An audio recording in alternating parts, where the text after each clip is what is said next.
Hey everyone, I had an interesting conversation with a patient today.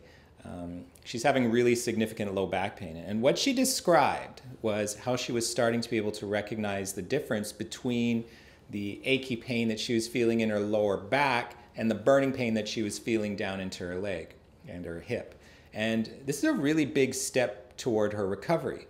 One of the things that we may not realize is that pain is an emotion.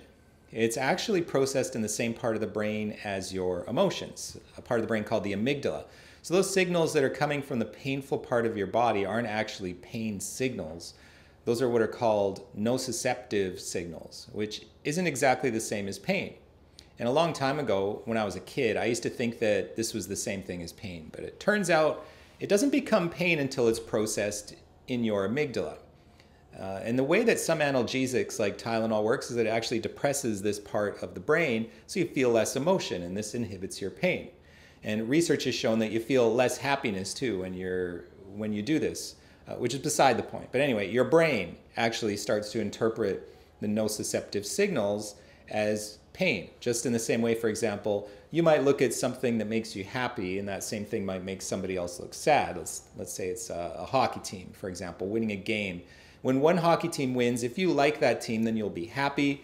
If you don't like them, then you'll be sad.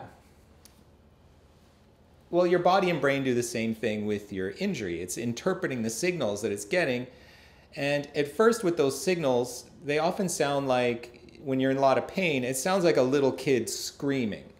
And if you have small kids like I do, I mean, they're getting older now, but part of the difficulty is discovering what's the problem here. Are you angry? Are you sad? Are you hungry? Do you need to sleep? What's happening here? And after you spend some time with them, you start to recognize the different signals. You can actually process the information that you're getting so you can start to respond to it. And the same thing happens when you get adjusted.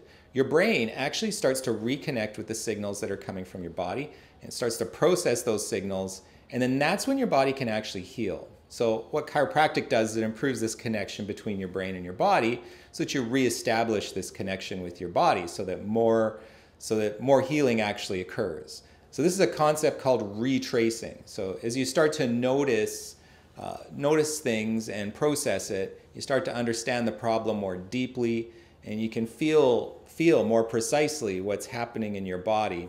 And as a chiropractor who's part of your healing journey, it's a really exciting thing, to support you along the way as your body starts to reconnect that information that it's receiving to make you healthier than you've ever imagined. Well, I hope you found that interesting. Talk to you next time. Bye.